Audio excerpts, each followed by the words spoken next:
Thank you so much for being here. I don't know if you've heard that I'm on a book tour not talking about my book.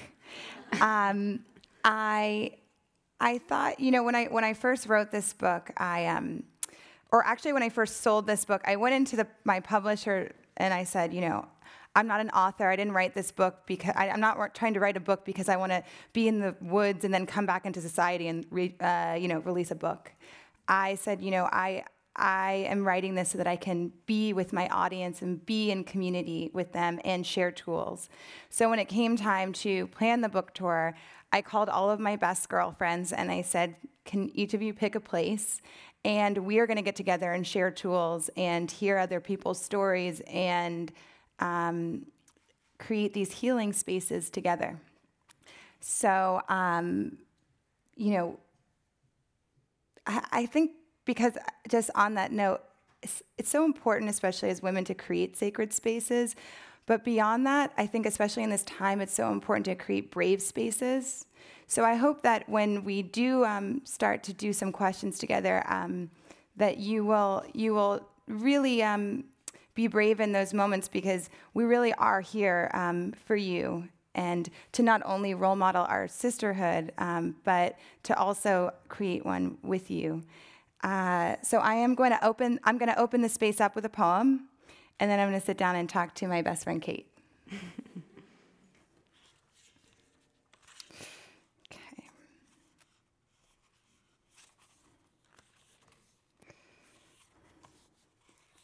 This is kind of weird. I'm just going to do this. I'm going to sit back down here. This poem is called I Think About Love. I think about love. I wrote on a sheet of paper one day, love if you know how. How to love. A universe with no roadmaps, no gravity, no luxury of polarity. Up feeling so down, down feeling so down. I think about how we want it all. To be free and to be sheltered. To be the home and be in the home at the same time. I think about what it means to be free in love, to be free with love. I think about having the clarity to know when to stay and when to go, how we not all at one point stayed too long. I think about staying too long. It reminds me of past loves, ghosts. As you love, you learn of ghosts. You are not haunted by the person, but by all of the ways you wish you would have been, the ways you wish you knew how to be. Growing up, they do not teach you all the things of love. They tell you love hurts, but they never tell you that there are some people and some things you never get over. I think about heartbreak. How hearts break, and that's how the magic gets in. The magic does, by the way, get in. It never stops getting in. But the other thing no one tells you when you are young is that hearts do not unbreak. They remain in pieces. And in those pieces, you go on and you go on until one day you meet someone who has pieces too. And together you make a new heart. The other thing no one tells you when you are young is that you meet the person who helps you to make a new heart. And it is a gift of grace and beauty beyond imagination. I think about the gift of love, how we struggle to understand how to receive such a gift. Rumi said your task is not to seek for love, but merely to seek and find all of the barriers within yourself you have built up against it. I think about how we should get to know ourselves without barriers. I think about how we should get to know ourselves in a state that is not constantly seeking. I think about how we are all chasing our dreams, meanwhile our dreams are chasing us. I think about dreams when I think about love, for one does not exist without the other, as the inhale is to the exhale. I think you should have good love. I think you should have your dreams. I think those things belong to you. Who else could they possibly belong to more than you? And yes, you may have to fight for them. That I know for sure. And yes, the biggest battle may be with yourself and on your own behalf. There is a lot of love in our battles. To live your life every day as a soldier fighting for who the hell you are is a very strong life. Be proud of that. When I think about being proud, I think about where I am from. And when I say where I am from, I mean a woman. As a girl, I was not sure how to be. I said things I did not mean. I said things I did not understand. As a woman, I still have moments of being outside of myself. But as a woman, I know now to ask what they mean, to try to understand, to not only be the help I need, but to ask for it as well. I think about needing, how a strange shame comes from needing another, how what's worse is the way we try not to need anything from ourselves, how we do not ask what we need, so instead wonder who we are. Do not wonder who you are. Find out who you are. Remembering that to decide to really and truly get to know yourself is the bravest thing you could ever do. To decide on you. Be the moon if you want to, be the light bulb in the kitchen or a flashlight in the wild. All I ask is that you shine. For how to love can be a dark universe with no signals, where the lessons only come when the past is the past and you are sharing your ghost stories with your new heart. But the more I think about it, the more I see that the clearest route to bliss is to be alive while you are here, to be with yourself in a love so deep the oceans get jealous and even outer space wants to be inside. That is the type of love that shows us all how. That is the starting point from which to build a home you can invite the whole world into. Thank you. Yay! So happy you're here. So, I have to say, yesterday Kate called me and she was like, okay, what do you want me to ask you? And I was like, oh, I'm going to ask you the questions. And so I'm going to answer them too, but I'm going to lead. I'm going to lead by asking Kate, because actually Kate was one of the first people to read my book. She is the person in my life who challenges me probably the most to make sure that my advice and my poetry is as safe as it could possibly be when I put it into the world. She's the person who will say to me, okay, I see that you wrote that, but what about this person? How would they take it? How would the person who has this type of trauma be able to receive this advice? And I really don't think I could have written this book without Kate. So I'm so happy that I get to share her with you tonight. I'm going to start by asking you about self-care. I think that it's really hard to love another person or receive love in return well without knowing how to love yourself. And self-care is really what fuels self-love and makes, I think, self-love possible. That's what makes it an act. So what's your self-care like? What's your self-care practice? Well, first of all, it's really hard to jump into this without sharing some of Cleo's process with her book and how much it was just something that we were all like, yes, please, the world needs this. It's so exciting and has been for years. But I know you guys get to ask questions later, so I'll save the gushing and play along. So Cleo knows and everybody knows my self-care. I'm a self-care master. Even, I've had times when I had... Don't be modest. No, I won't. I've had times when I like had barely enough money to eat, and I still found time for a massage, a therapist, and I have like a whole Rolodex of all levels of pay brackets of therapists around the world. And so Kate actually introduced me to my therapist. We share a therapist. Shout out to Brian. Brian. But you know, it's interesting how you asked that question, because there's the thing about self-care that really cracked it open for me, even though I've been doing it for years, is to understand. Actually, remember on New Year's Eve we had together, I made my first and only resolution, and it was to be a better lover. Yeah. And it wasn't lover in the sense of like 17 magazine, 7 things you can do to, you know, that sort of thing.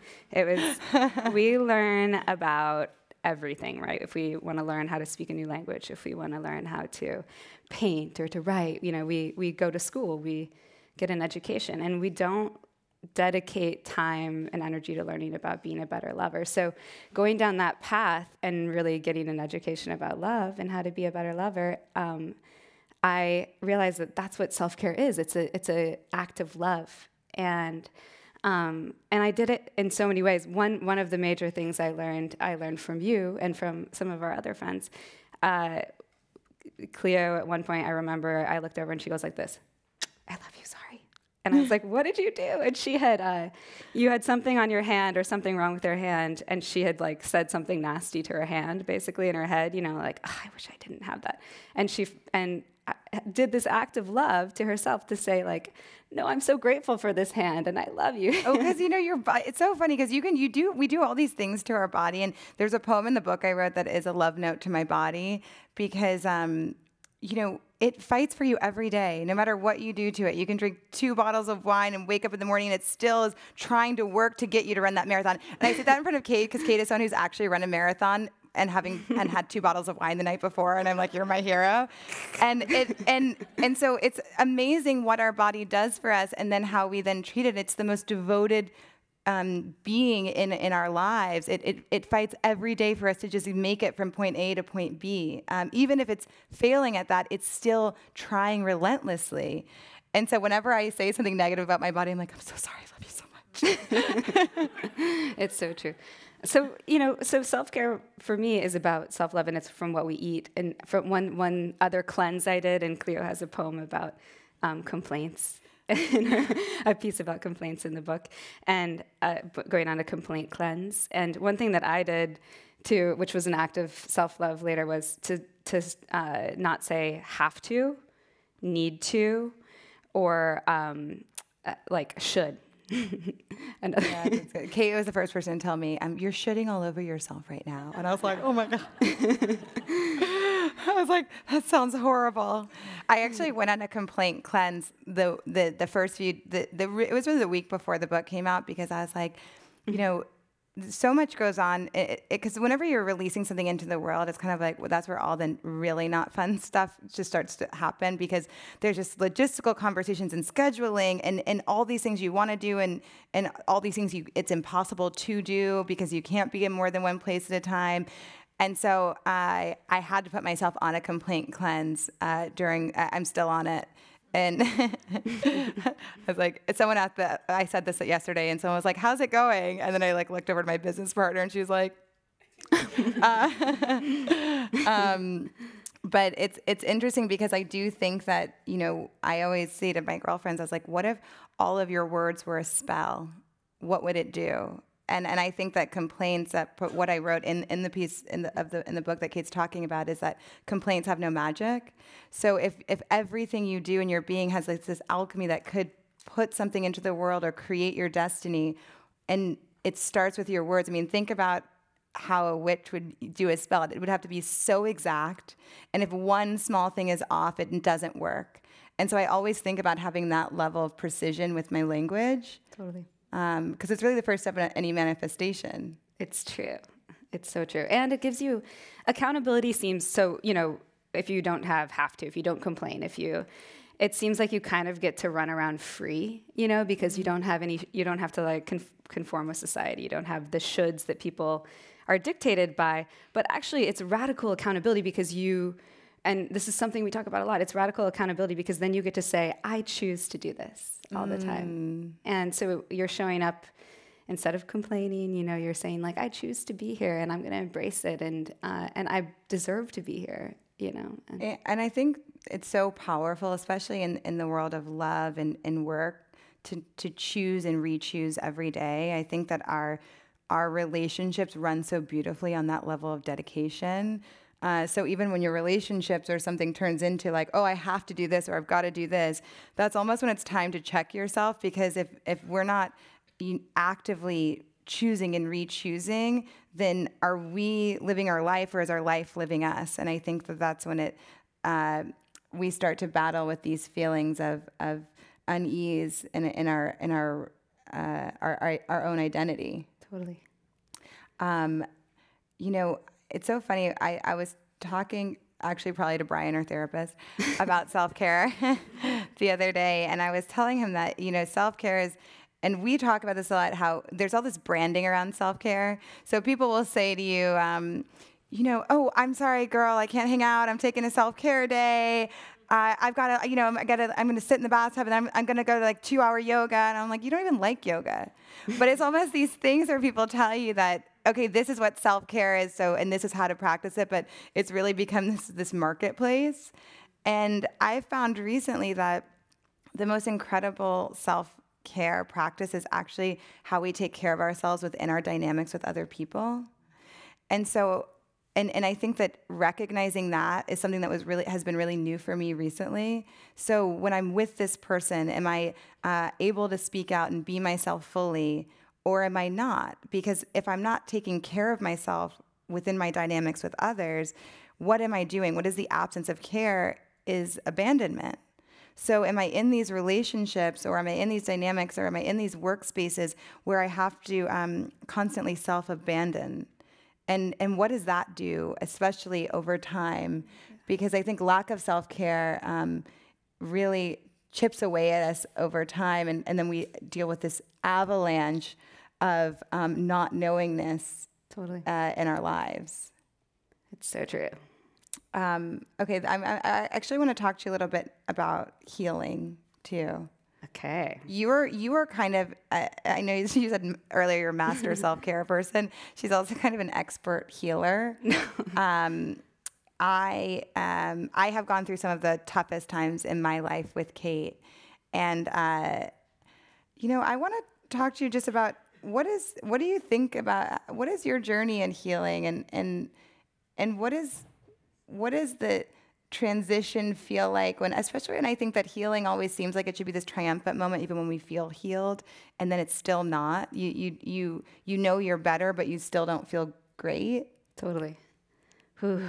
And you have obviously been a major healing force in my life and been with me through so many things. So Cleo's really the master healer here, but it's so true, because the things that we go through, the change is hard, of course, right? And surrender is hard, and humility is hard. So hard. And I think, most of us have made big changes in our life, and most of the time it's not like this moment where you're like, this shrink unlocked this thing for me, and now or this healer even, and now I'm fixed, and I'm so much better. It's these systems that have so much purpose and that exist in our subconscious, and that really like take us down the stream. And one thing for me, and that we talk about a lot, is just at the bottom of that, there's so much that we are unwilling to look at when we're looking at these things that we want to change. And so we give ourselves the best pep talk, and then we're right back at the same place. Or we surround ourselves with the people who will help us not have to look at the stuff that really will aid us in our true healing. For sure. And so having, if you want to have true breakthroughs, it doesn't feel like a healer moment. You don't come back and you're not like rushing into the room. It tends to be looking at something that's so deep and dark and scary. And the one thing that I think you've helped me do is, in such major ways, but also Kristin Neff, who wrote, Self-Compassion, and these other people, to have major self-compassion as you dig through those things so that you're not scared to see the stuff when you're doing the healing journey, and know that underneath whatever systems exist that you want to change or that you want to augment or that you have to change because, you know, you got like... They're not working anymore. Yeah, or worse, like somebody just dropped you, you know, right. Or you know, any of the number of things that we don't control that put us in this position. So looking at underneath it with so much self-compassion and having, knowing that the answer is going to be love, that you're trying to get love or give love, and that's why you're doing these things, and that's why you're so attached still and having a hard time. And, you know, having best friends like you that are there to remind me that love exists is so huge and so important for healing. But I think just knowing that in every investigation, until you've found that like I'm acting this way because of love, and then that's how you can actually put it in the past. And so you mean like the transaction of love? I'm acting this way because I either want love or I'm trying to give love, and I have a fear surrounding my ability to have love or receive love. Yeah, like this might be my last shot to have it, or like it's you know, a lot of addiction and those sorts of things where you deep down like want to. Some people drink because they want to like go out and be beautiful and get the love that happens in those moments that aren't as scary, or you know, all the number of reasons that we do things that we aren't that wildly proud of and would like to change. Yeah, I had a friend text me today about a breakup, and he was saying, and it was one of those things where I think it was he wanted to have a family, his partner didn't, and so it was clear that they couldn't decide on enough to stay together. And he was, you know, panicked, and I said to him, I was like, you know, I think so much of it has to do with reminding people that they're okay. I took an entire page of my book just to write, "You are more okay than you think," and I said to him, you know, you're okay. He's going to be okay. If it's not flowing, it's probably not meant to be happening. I don't know why you'd argue with the universe. She's bigger than you. And she knows what she's doing. And it's so interesting because I wrote this poem that said, I loved myself through what I'd been through. Yeah. And in that, it reminded me so much of, I listened to this podcast the other day, and the woman said, we often confuse nervous breakdowns with nervous breakthroughs. And she was saying that because sometimes you're collecting so much information, you're going through such a transition, and it's such an incredible moment, but it's a lot to handle. And we're so used to thinking that, oh my God, I had a breakthrough. Like, here I am on the top of the mountain, and the wind's in my hair, and I've got it all figured out, and now I can talk down to you people about what I know. and really that breakthrough a lot of the time is, wow, I'm really able to look at something in a way that I've never been able to look at it, and I'm receiving so much information I can't even actually handle it. And I think that that's when having an amazing support system really comes into place. And also writing comes into place, because whether you consider yourself a writer or you don't, or that's important to you as a creative outlet or not, it's so important to move things out of your body. And when you can take your story and put it in front of you, you can really decide the direction you want it to go. And I think a lot of the time it's about choosing our own narrative during those spaces. So to choose to not let being uncomfortable tell you you're having a breakdown, instead to have a moment of calm and say, okay, this is a breakthrough and here's why. And I think that really only happens when we get it out of our body and get it out of our minds. For sure. Cleo and I we've gone through some periods as in our friendship with different like, you know, yoga. Yeah. Then we move on to something else, whatever. There's one period where we were doing yoga where you'd like shake really hardcore. Yeah, we did a Kundalini class one day, and literally for like 45 minutes, they just asked you to shake your whole body. And I was like, I'm kind of into this. I don't know. And our friend Lisa, who's here too, she was there, and it was like 5 of us, and we're like, yeah, we're gonna go to yoga. And I don't know what'll happen, and we really didn't know what would happen. It was so crazy, but I was here for it. I went for another class. Totally. But you know, we got it all out. It might be prettier in a journal or as a poem, certainly, if you can get it out in those forms. What advice would you give to someone going through heartbreak? Well, one thing that the poem that you read actually speaks to is do not deny people their heartbreak, because for me, I do not deny yourself your heartbreak. For me, my heartbreaks have been tremendous. Like, I have a puppy right now, and some nights she goes to bed, Gladys, and she. Wait, just tell them what you do to Gladys. Okay, I just have to share this with the entire audience because it's so bizarre. But then, but again, I'm here for it. I whisper into her ear every day, "I am your mom and your best friend." Like, who does that? So, like, when she told me that, okay, so like when she first got this dog, and by the way, the dog is bigger than her even as a puppy. True. She sends me a selfie of her, like, this is the dog, and here's the camera. And she's like, guess what I do every day? And I was like, I don't know, feed it, walk it. She's like, no, whisper in its ear. I was like, oh my God. She needs to know.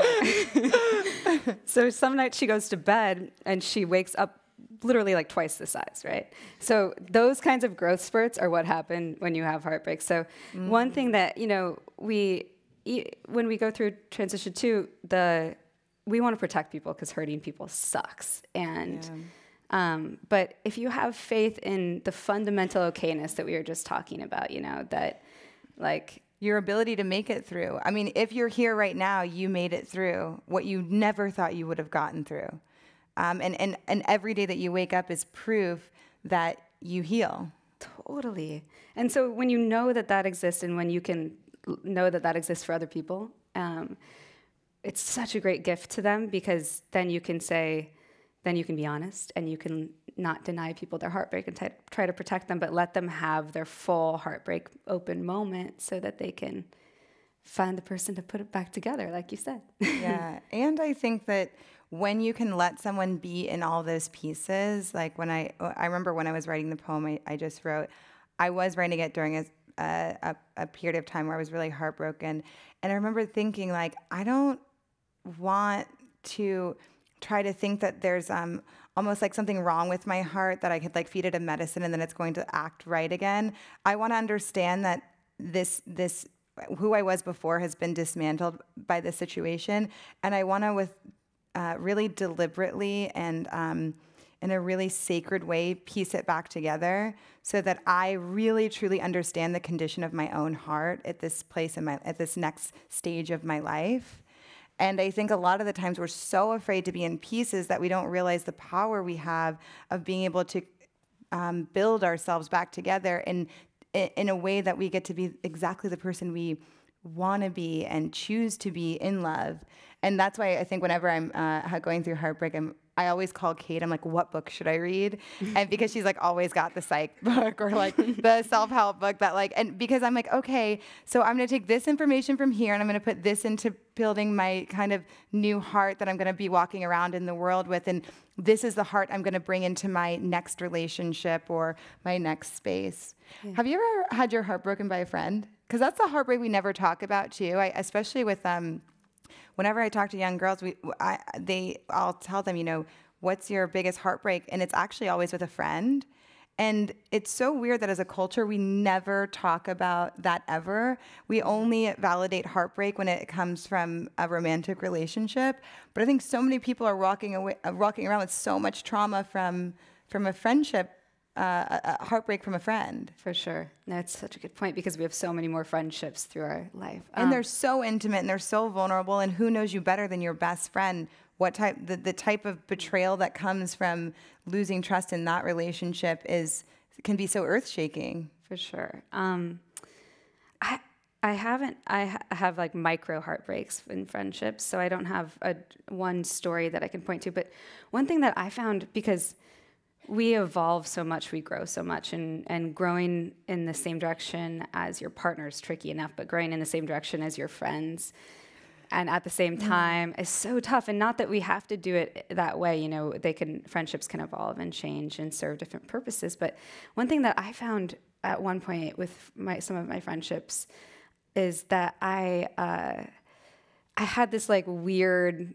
just veil of strangeness, because I felt like I ditched him a little bit, or I felt like I got ditched a little bit, and I realized that big proponent of feeling your feelings. Love a feeling. And so, when it comes to friendships, I think it's important to not. What's been really good for me is to be like, okay, what went on there? Let me actually look at that. Do I have any thank yous to give? Do I have any things I need to apologize for? Do I need to forgive them for anything? An inventory. For sure. Of things you could be doing.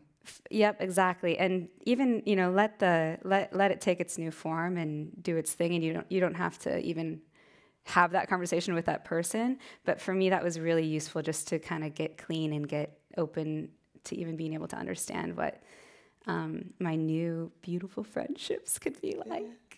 But why do you think I'm sorry is so hard? I didn't prep her on any of the questions, by the way, so just so you know. Sorry. Well, this is actually something that, so Cleo and I share a long list of people that we're fans of, and some of them would surprise you, and I think are pretty all over the map.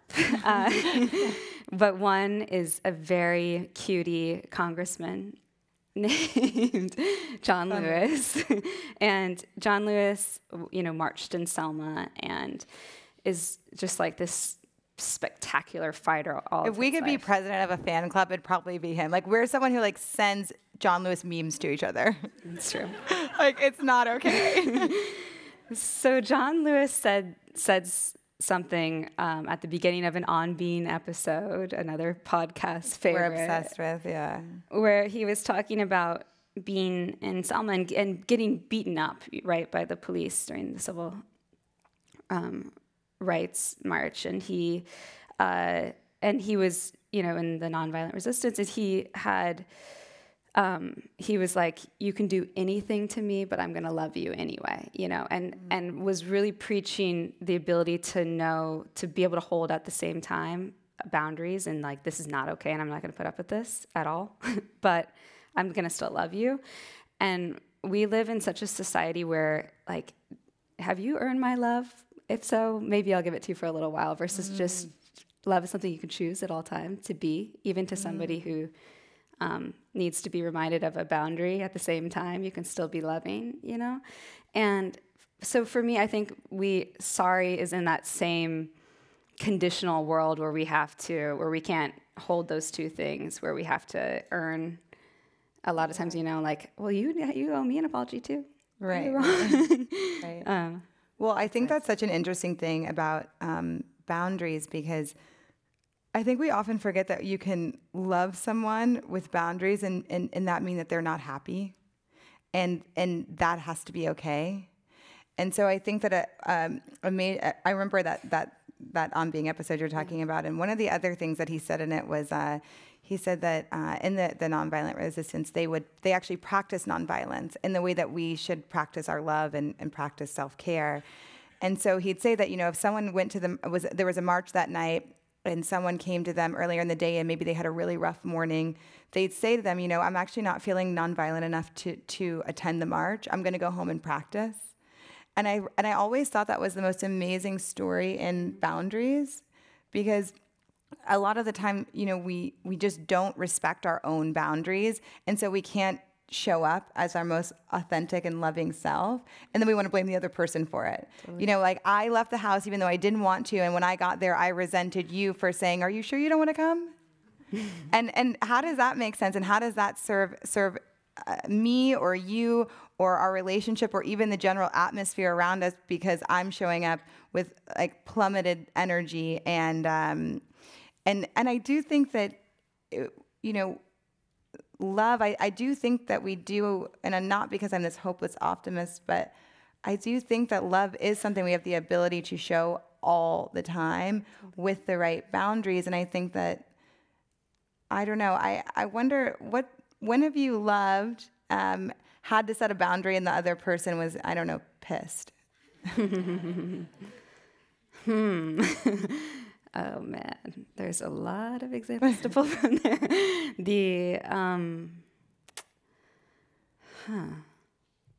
Well, the puppy. Yeah.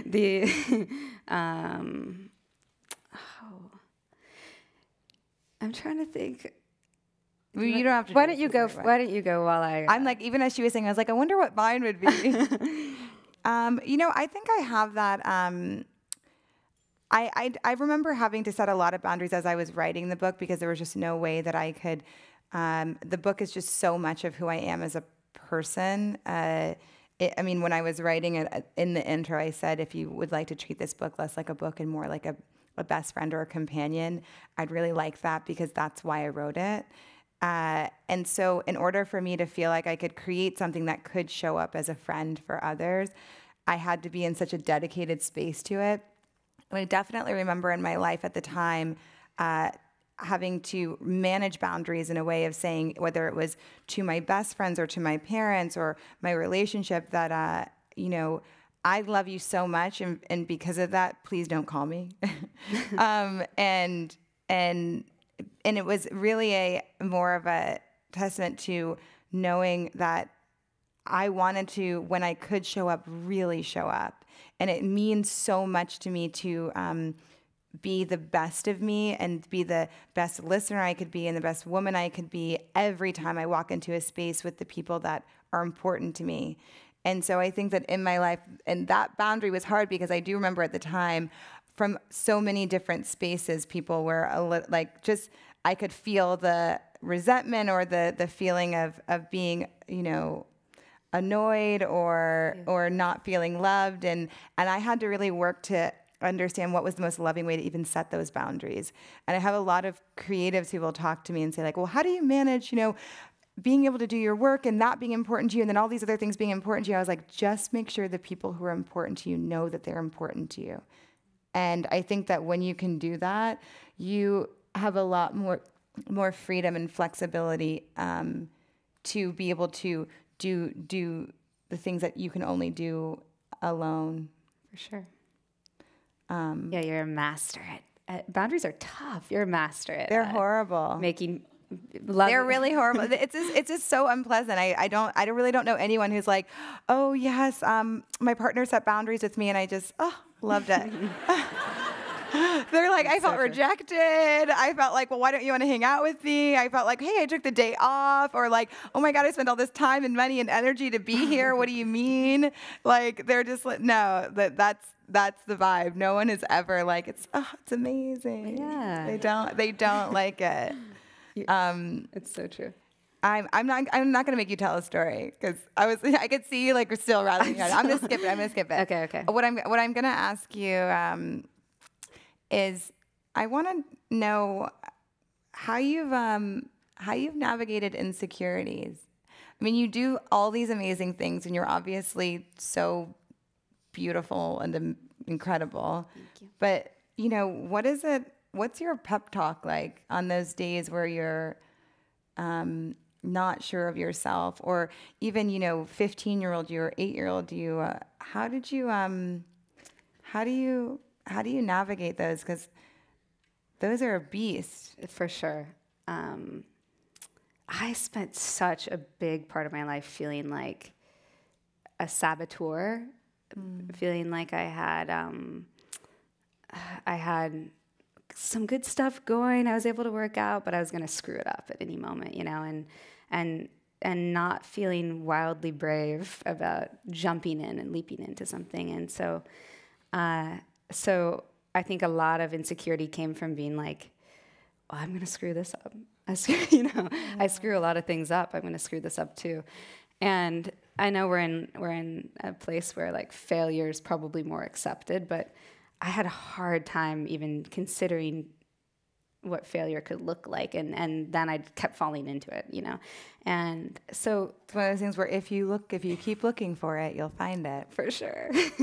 So I had to, first of all, realize that the pep talk I was giving myself was that I was a saboteur and change that one. You're like, this isn't going to work out. So, be aware of the pep talk that was happening without my permission. And then realize that, well, I'm around, I have great role models. My best friends are wildly brave and confident. And Cleo was one of the first people. She introduced me at a party because I always painted, I always had this art thing, and spent a fair amount of time doing it. Sold some of it, and but I never considered myself an artist. And Cleo introduced me as an artist at a party, and I was like, oh, whoa, excuse me. So she's the most amazing artist, by the way. No, but having you as a role model and our friends as role models of what bravery looks like, it has been so important, and just like gut checking all of the talk that we have, but then also being cool, being insecure, because there's some, like my face is probably red as hell right now. I definitely still have all kinds of moments of being scared and going forward anyway. Yeah, it's so funny because I have these conversations with people all the time where they don't claim who they really want to be, or they don't claim who they are just because that's not how they make money. And so I'll sit and talk to someone, and I'll say, okay, so what are you into? What do you do? And they'll be like, oh, well, I have this like desk job at da-da-da. And then they'll say something really funny. They're like, yeah, I'm a stand-up. And I'll be like, what do you mean? Oh, so you're a stand-up. And she's like, oh yeah, like that's my passion. I do stand-up every single night. And I was like, well, I remember that before I was able to make money writing, I did a variety of other jobs. I mean, I've been an office manager, and like a bad one, and like I don't know how to do anything in an office, and I said to her, I was like, when I remember looking at my world in that way, and I remember saying to myself, well, I don't have to identify myself just on how I make money, that I can have passive income. And that's my passive income, and this is my active identity. And so when people would say, what do you do? I mean, before I had even written anything that anyone had ever saw, I'd be like, I'm a writer, I write. And they'd be like, oh, yeah? And they're like, what do you write? And I was like, oh, all kinds of things. And meanwhile, I'm like trying to work a fax machine. Like fax machine? What? And so it's so funny because I always tell people, I'm like, just claim it. Like whoever you are and whoever you feel like you are in your soul, claim it, because even when you have that conversation, it's such a more authentic connection with another person. And you also, A, speak it into existence, and B, you never know if you'll meet the person who's like, oh my God, I'm looking for a stand-up comedian. And there's this page in the book where I talk about pep talks, and I don't know if I ended up writing it like this, but the original text was like, don't shit talk yourself to yourself. And I think that so much of how we enter the world has to do with first how we're talking to ourselves. And I remember ending the page by saying, why not make all of your talks pep talks? And so I find that whenever I'm dealing with like really severe moments of being insecure, and these are tools I so wish I would have had when I was like the only Black girl in my school in Louisiana with like frizzy hair and crooked teeth. But I remember thinking, God, like you can't help that this thought pops up, but you have so much power over what you can do with it.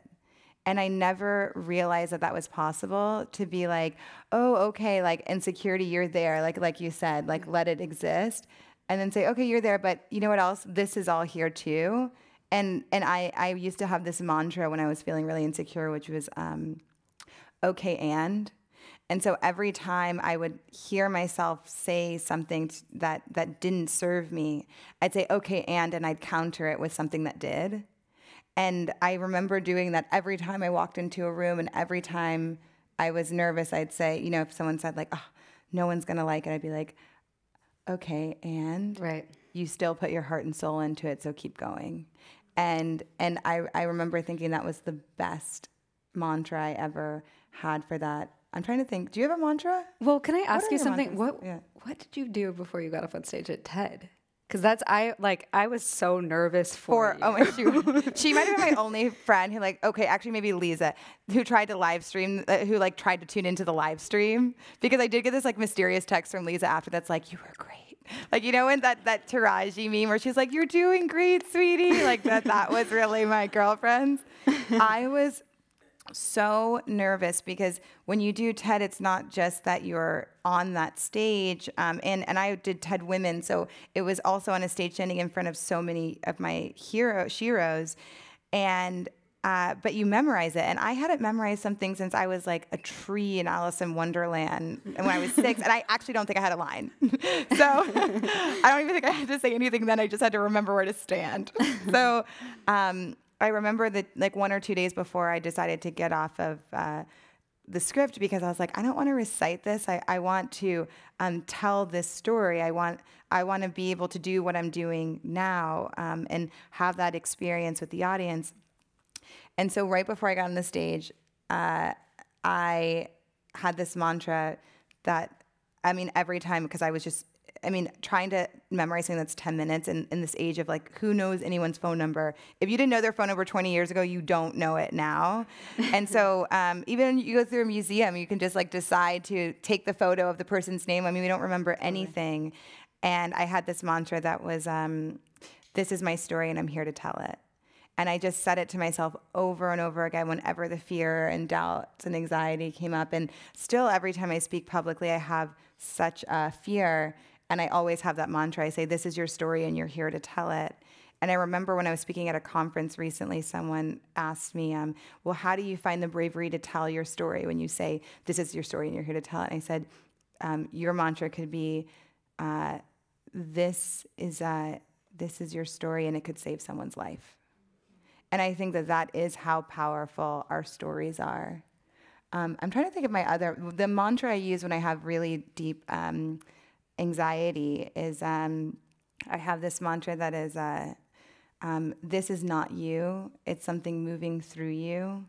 It will leave out of the same door it came in. And I say that to myself over and over again if I'm having that like in the middle of the night anxiety where I just can't. Do you have one? So many. You have so many. Did you have one you used today?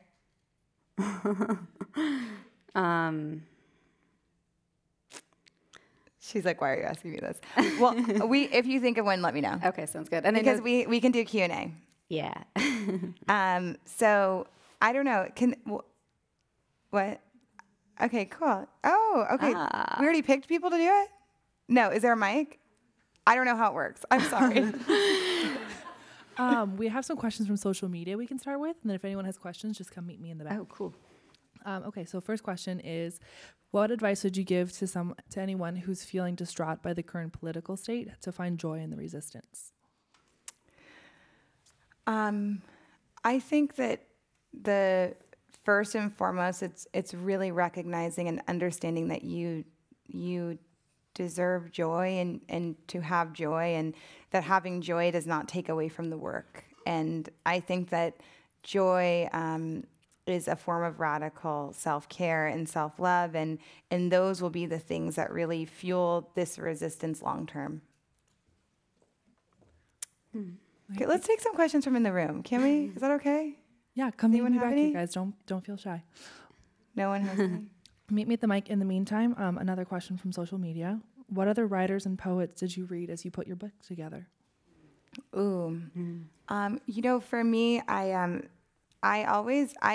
really love more modern writers. I read a ton of Alice Walker. I read a lot of James Baldwin, Gloria Steinem's books, Maya Angelou, Mary Oliver. I especially love reading the people who, for me, and it's a big reason why I tell my story so with such transparency, is, before I figured out how to do what I wanted to do in the world, I looked at these specific templates, and I was like, okay, well, all right, this is how Gloria Steinem organized people, so I'll start there. Or this is how Alice Walker wrote with this relationship to being a Black woman in nature, and this is how James Baldwin found a way to make words that moved people from one place to another. Or this is how Maya Angelou found a way to tell the story of our ancestry through these words. And so I think that for me, it's always the people who their words were a movement that I'm the most drawn to, because that was where I started. And in my own life, the reason I constantly tell my own story is because I want the next generation of girls to have a place to start. And I can't wait till they bust the template open and make these wild dreams so much wilder and more incredible. But I do think it's important, especially to to tell your story as a woman so that they know, okay, all right, then maybe I'll start writing in that way, the way that she did. And I think that that's just such an incredible act of service. Hi, Cleo. Hi. Hi, Kate. Hi. Hi, everyone. Cleo, one thing that's so amazing about you is that you bring so many different kinds of people together. And it's so clear to me that you have a really strong support system in your life and a strong community in your life. Do you have any tips for how to cultivate a support system or a community in my life or in other people's lives? I would say to just be as generous as you can with your own spirit. I think when you walk into a room and you're as open as you could possibly be and generous as you could possibly be with your love and your care, then you will draw the people to you that care about the same things as you and want to love the way that you want to love and be in the world the way that you want to be in the world and change the world the way that you know it's possible to be changed. Thank you.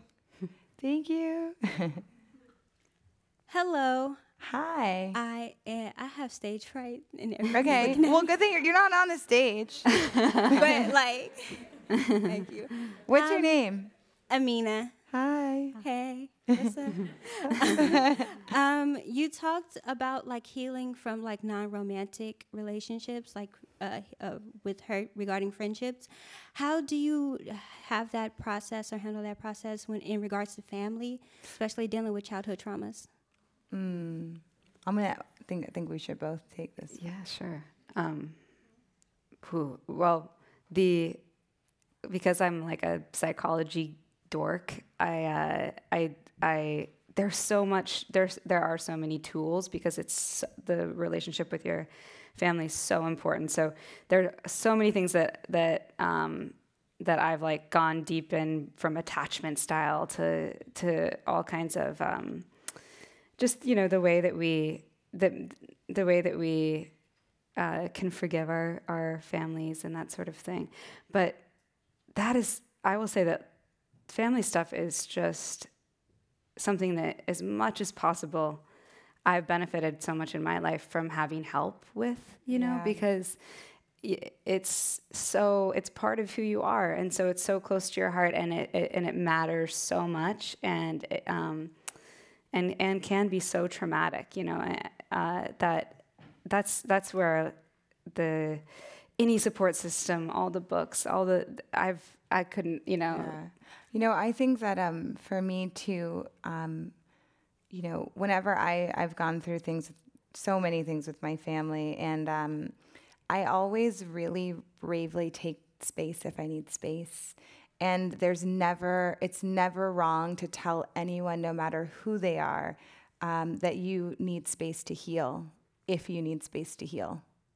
And in that space, begin the work of the healing.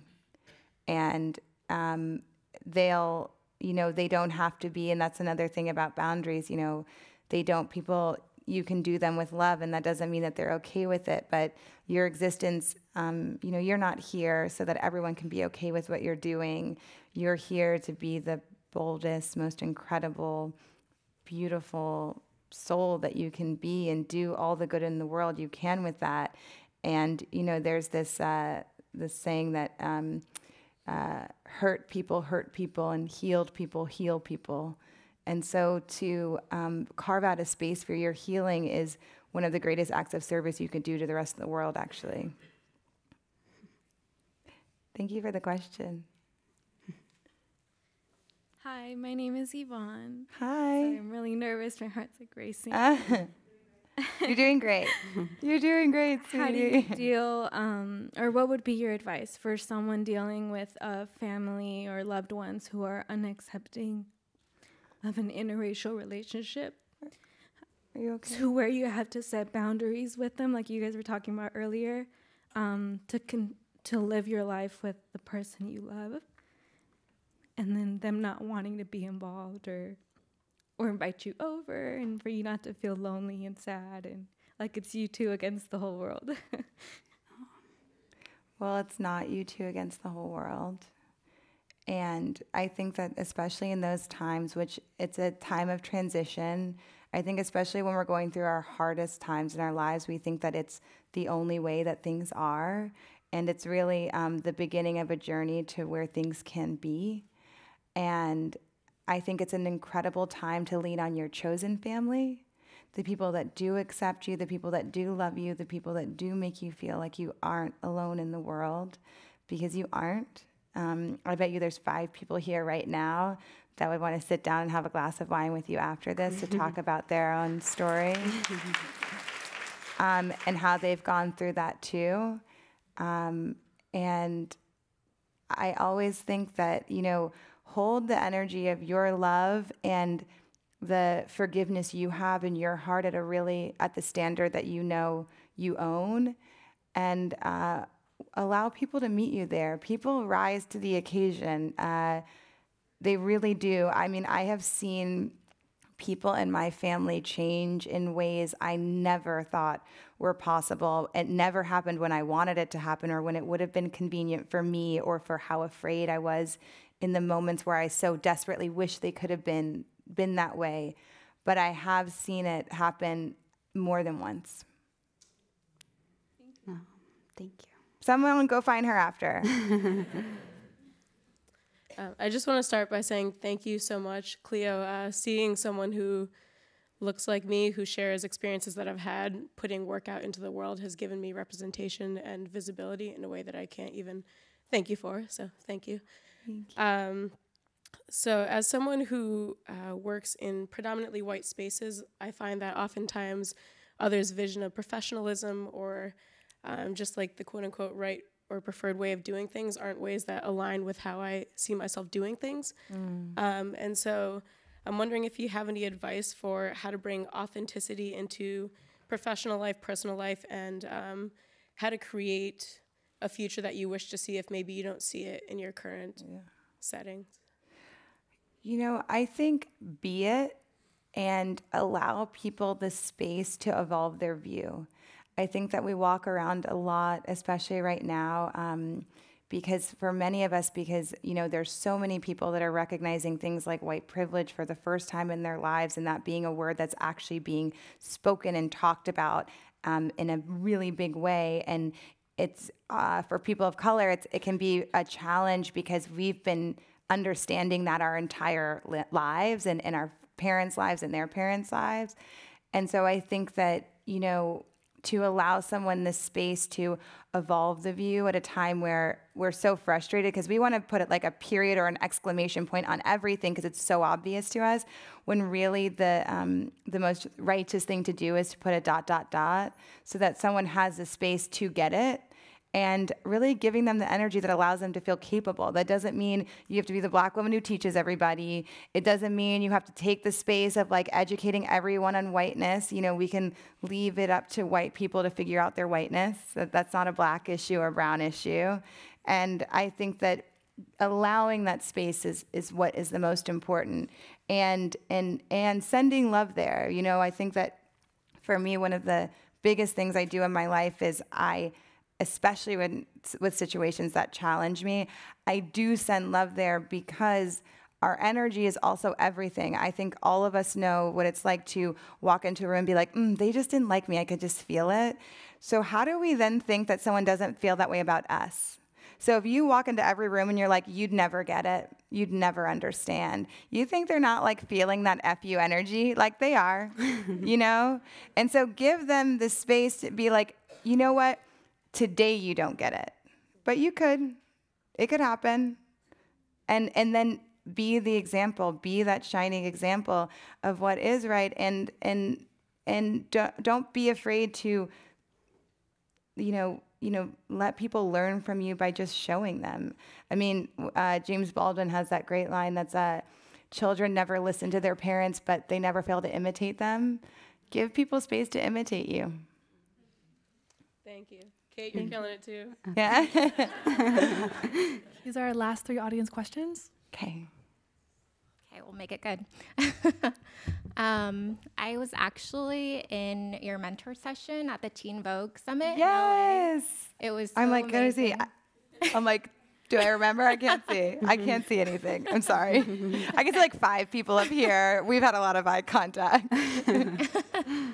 I'm also a writer, and I kind of wanted to hear what your guys' opinion was on how to deal with going past like that feeling of failure or that fear of, kind of exposing yourself to the world through writing. Like I sent something the other day to be published, and then like the next day I was like, wait, actually, I'm not ready for this to go out to the world yet. So I took it back. So I just wanted to like get your guys' opinion on how you deal with that fear. I mean, that's where that mantra for me would come in again. This is my story, and it could save someone's life. And this is my story, and it could give someone else permission to say theirs. And I think especially at this time, as a woman and also a woman of color, your story and your words are so important because they're teaching the world how to be and what is. And I think, especially in this day and age, I remember I was doing a talk a couple of days ago at South by Southwest, and someone asked me a question about being inclusive, and I was like, I don't even use words like inclusive or diverse anymore because it makes me feel as though I'm trying to make something work in the system that doesn't work, when really I want to just dismantle this whole system and build the new thing. So I don't even, like when I say, I don't even look at those words anymore. I don't even use those words anymore. They're not even in my vocabulary because I'm like, include what? I'm just painting the picture of the way the world should be. And I think that we can't do that, especially as writers and women of color, if we don't show up and put our stories out there and make sure that that history is writing itself the right way because we were a part of writing it. Great. Thank you. Thank you. Hi, my name is Krishna.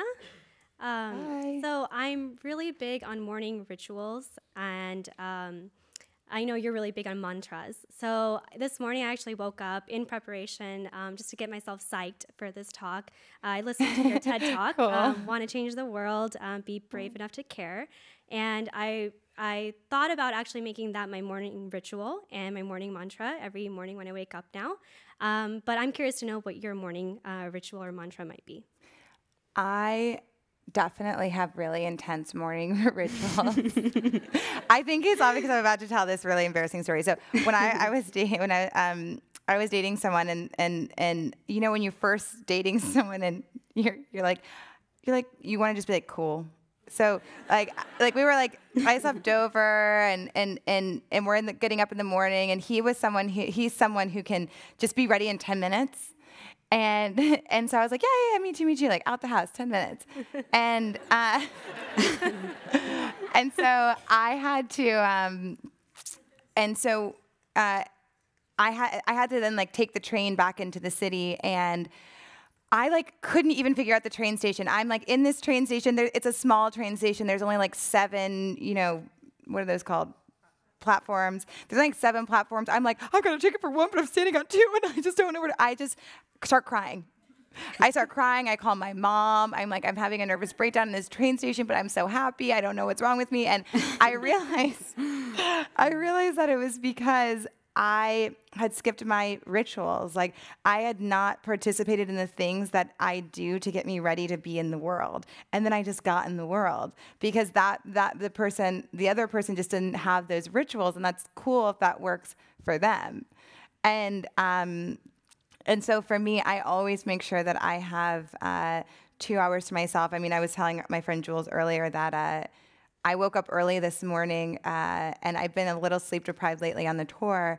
And I was like, I woke up early even just because sleeping in, I didn't even want to, even sleeping in for the extra hour or 2 wasn't worth the hour or 2 I could have had alone to really like set my intentions for the day or sit in the bathtub or just make tea and go through that. And so I sage my apartment every time someone comes in or comes out. I love sitting alone. I write every morning, even if it's writing that doesn't go anywhere. So much of being good at anything is to just make sure you do it. And so I'm definitely a really ritualistic person. Do you have? Yeah. What are yours? Do you paint in the morning? I don't paint in the morning. Not before some things. Okay. I have a new one. which is to play Nina Simone's "Here Comes the Sun." Yes, I got to participate in this ritual last time I saw her, and I'm like, it's like when the sun actually comes. It's like very dramatic. So she's like Cleo, come here, sit here, just sit here. Oh, it's almost time, sit here. And I was like, why? Like I'm in my ritual. I want to be over here now. And she's like, just sit here.